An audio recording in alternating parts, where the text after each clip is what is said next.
हामीले चाहिँ किचन बनाउँदाखेरि डाइनिङको माथिबाट चाहिँ जहिले पनि लाइट दियौँ भने हाम्रो किचन एकदम आकर्षक देखिन्छ।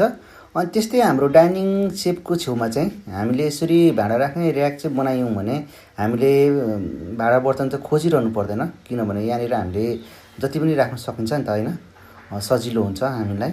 यदि हामीले चाहिँ यो किचन बनाउँदाखेरि यस्तो बनाएको छैन भने चाहिँ हामीलाई सामानहरू राख्न चाहिँ एकदमै गाह्रो हुन्छ। अनि हामीले यो बार एकदम जरुरी छ किचन बनाउँदाखेरि। यहाँ खानाहरू पकाएर राख्न सक्नुहुन्छ भने यहाँनिर चाहिँ तपाईँले सामानहरू राख्न सक्नुहुन्छ भने स्पेस रहेसम्म यस्तो सेपरेट सामानहरू राख्ने पनि एउटा सेपरेट तरिकाले बनाउनु होला। यो बनाउँदाखेरि चाहिँ एकदम हामीलाई सामानहरू सजिलो हुन्छ नि त होइन।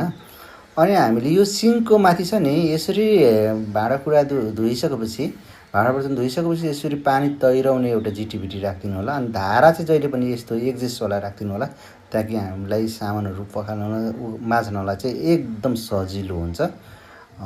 हजुरहरूलाई मन परे हामीलाई सम्झिन सक्नुहुन्छ भने जहिले पनि किचनको छेउमा चाहिँ यस्तो सामानहरू बटाबटी राख्ने गर्नुहोला, किनकि मसलाहरू हरेक कुरो चाहिँ तपाईँलाई खोज्नलाई एकदम सजिलो हुन्छ। भनेदेखि एउटा यो किचनमा राखिसक्दाखेरि एउटा यो सब्जी राख्ने पनि राख्नु होला, ताकि सब्जीहरू राखेर तपाईँलाई खोज्नलाई यताउति गर्न आलु प्याज राख्नलाई चाहिँ एकदम सजिलो हुन्छ कि योबाट। कहाँ राख्ने के खोजिरहनु परेन नि त, यहाँ छ भनेर ठ्याक्कै ठाउँ थाहा हुन्छ।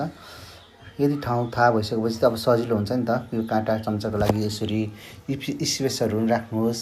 अनि हरेक कुरो अब यहाँ भाँडा बर्तनको लागि यसरी पनि स्पेस राख्नुहोस्, एकदम सजिलो हुन्छ। किचन बनाउनुहोस् आफूलाई एकदम पाइक पर्ने सजिलो हुने गरी बनाउनुहोस्। यो किचन बनाउँदाखेरि यसरी एउटा चामलको डब्बा राख्ने ठाउँ बनाउनु होला। यसरी बनाउँदाखेरि एकदम सजिलो हुन्छ भने हामीले एउटा यो पेन्ट्री युनिट राख्न सक्छ। यसलाई चाहिँ पेन्ट्री युनिट भनिन्छ। यसलाई चाहिँ हरेक कुरो अचारहरू होइन, बाहिर फ्रिजमा राख्दा कुहिने कुराहरू चाहिँ राख्न सकिन्छ। फ्रिज बनाउँदा जहिले पनि यसरी चक्का सिस्टमै बनाउनु होला, ताकि सजिलैसँगले हामी भित्र सफा गर्न सकिन्छ। नत्र भने किचनको अब फ्रिजको भित्र चाहिँ एकदम फोहोर हुन्छ नि त होइन, यहाँनिर देख्न सक्नुहुन्छ एकदम राम्रो हुन्छ। सानो सानो स्पेस रह्यो भने यसरी नेचुरल प्लान्टहरू राख्ने ठाउँ बनाउनु होला। यसो गर्दाखेरि चाहिँ हामीलाई अक्सिजन पनि एकदम राम्रो हुन्छ। हस् त, धन्यवाद, नमस्ते।